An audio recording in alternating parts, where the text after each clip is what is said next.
आने वाले 19 मई को भाषा शहीद दिवस के पावन अवसर पर सम्मिलित सांस्कृतिक मंच के उद्योग से 19 मई को सामने रखकर महापथचला कार्यक्रम आयोजित किया जा रहा है। सम्मिलित सांस्कृतिक मंच के कार्यकर्ताओं ने इस दिन पत्रकार सम्मेलन के जरिए सदन में विस्तारित खुलासा किया। 4 मई को यह कार्यक्रम आयोजित किया जाएगा।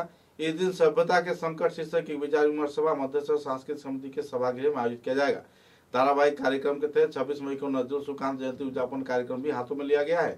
पत्रकार सम्मेलन में कानूनज्ञ अजय राय, तमाल कांति वनिक, आपू सूत्रधर, मनोज देव, प्रदीप नाथ व दूसरे हस्तियों की मौजूदगी में 19 मई उद्यापन समारोह के विभिन्न पहलुओं के बारे में विस्तारित खुलासा भी किया गया।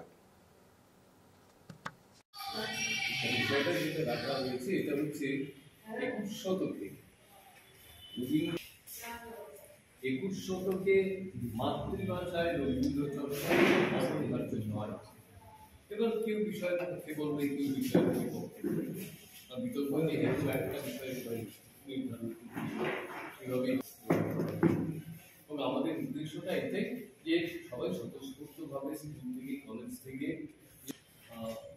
9, 10, 11, 12 হ্যাঁ এই যে আর কিছু না বলে আমি খুব দুঃখ করে মানে দুঃখের সঙ্গে এই কথাটা বলছি, অর্থাৎ আর কিছু না রবীন্দ্রনাথ ঠাকুরের নামটা জানো। সম্মিলিত সাংস্কৃতিক মঞ্চের ব্যবস্থাপনায় প্রতিবারের ন্যায় এবারও হৃদয় রবীন্দ্রনাথ চেতনায় 19 শীর্ষক অনুষ্ঠান আগামী 4 মে থেকে 26 মে অবধি আমরা করছি।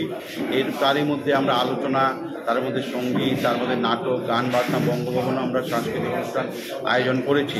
এছাড়াও আমরা 18-19 অনুষ্ঠান করতে যাচ্ছি। 17ই মে মহাপথচলা এবং বরাক উপত্যকা শুধু নয়, ভারতবর্ষ শুধু নয়, আমাদের পার্শ্ববর্তী দেশ থেকেও কিন্তু মানুষরা আসছেন এই অনুষ্ঠানে যোগদান করতে এবং সবচেয়ে বড় কথা শান্তিনিকেতন থেকেও শিল্পীরা আসছেন এবারে এই অনুষ্ঠানে যোগদান করে সম্মিলিত সাংস্কৃতিক মঞ্চের আহ্বানে।